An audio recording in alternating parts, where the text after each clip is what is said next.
हम सभी जानते हैं कि शराब पीना प्रतिबंधित नहीं है, लेकिन शराब पीकर ड्राइविंग करना एक दंडनीय अपराध है।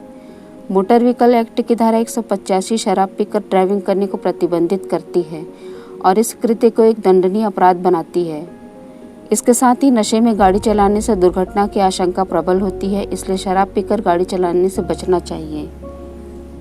कभी कभी यह होता है कि किसी व्यक्ति पर शराब पीकर गाड़ी चलाने के आरोप में मुकदमा बना दिया जाता है, जबकि हकीकत यह होती है कि उस व्यक्ति द्वारा ट्रैफिक के किसी अन्य नियम को तोड़ा जाता है। शराब पीकर गाड़ी चलाना एक बड़ा अपराध है, लेकिन मोटर वाहन से संबंधित अन्य छोटे अपराध भी हैं, जैसे सीट बेल्ट बांधकर गाड़ी नहीं चलाना या फिर रेड सिग्नल को तोड़ देना इत्यादि। देखने में यह आता है कि अनेक दफ़ा छोटे अपराध होने पर भी किसी व्यक्ति पर अन्यायपूर्ण तरीके से झूठा मुकदमा बनाकर उसे शराब पीकर गाड़ी चलाने के अपराध का आरोपी बना दिया जाता है। जब किसी व्यक्ति को शराब पीकर ड्राइविंग करने के आरोप में पकड़ा जाता है, तब पुलिस द्वारा ऐसे व्यक्ति की ब्रेथ एनालाइजर मशीन द्वारा सांसों की जांच की जाती है। यदि जांच पॉजिटिव आती है, तब उस व्यक्ति पर मुकदमा बनाया जाता है। मोटर व्हीकल एक्ट की धारा 185 मौके पर ही पुलिसकर्मियों को यह अधिकार नहीं देती है कि वह शराब पीकर गाड़ी चलाने के आरोप में किसी भी व्यक्ति का चालान काट दे, बल्कि पुलिस ऐसे व्यक्ति को प्रथम श्रेणी न्यायाधीश के समक्ष पेश करती है। जब ऐसा व्यक्ति प्रथम श्रेणी न्यायाधीश के समक्ष प्रस्तुत किया जाता है, तब उसके सामने यह विकल्प रखा जाता है कि जो जुर्माना शराब पीकर गाड़ी चलाने के मामले में तय किया गया है, उस जुर्माने को भर दे, या फिर व्यक्ति यह कहता है कि उसे मामले में झूठा फंसाया गया है और वह किसी भी प्रकार से शराब पीकर गाड़ी नहीं चला रहा था, अपितु उसने केवल रेड सिग्नल को तोड़ा है। तब प्रथम श्रेणी मजिस्ट्रेट मामले में विचारण की कार्रवाई करता है। विचारण का अर्थ यह होता है कि अब व्यक्ति पर पूरा मुकदमा चलाया जाएगा और मुकदमे के चलने के बाद यह साबित होने पर कि उसके द्वारा यह अपराध किया गया है, तभी उसे इसकी सजा दी जाएगी।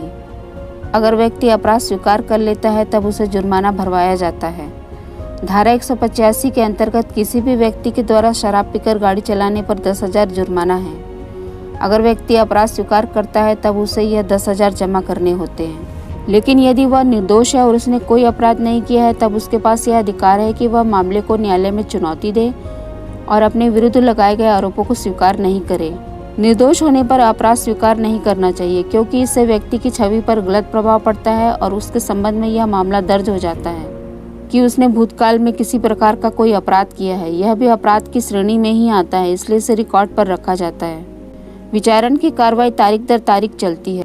इस मामले में पुलिस अधिकारियों के बयान होते हैं, मशीन द्वारा बताई गई जांच पर विचार होता है और कोई प्रत्यक्षदर्शी साक्षी होता है तो उसके बयान लिए जाते हैं। गवाहों के प्रति परीक्षण किए जाते हैं, फिर न्यायालय द्वारा मामले में अपना निर्णय दिया जाता है।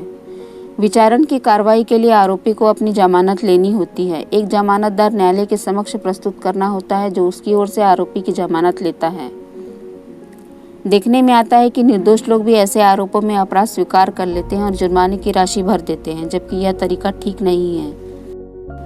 निर्दोष व्यक्ति को विचारण की मांग करना चाहिए और सभी गवाहों को अदालत में बुलाना चाहिए, जिससे अदालत में यह साबित हो सके कि उसने क्या वाकई में शराब पीकर गाड़ी चलाई थी। इस मामले में विचारण की कार्रवाई के बाद भी किसी प्रकार का कोई कारावास नहीं होता है। हालांकि धारा 188 के अंतर्गत कारावास की सजा का प्रावधान तो है, लेकिन यदि नशे में गाड़ी चलाने से कोई जनहानि नहीं हुई है, तो यह इतना बड़ा अपराध नहीं है कि इस पर कारावास दिया जाए। अगर आरोपी पर अपराध सिद्ध हो भी जाता है, तब भी न्यायालय उसे जहां तक हो सके जुर्माना करने का प्रयास ही करता है। इसलिए विचारण की कार्रवाई से घबराना नहीं चाहिए और निर्दोष होने पर मामले को न्यायालय के सामने रखना चाहिए।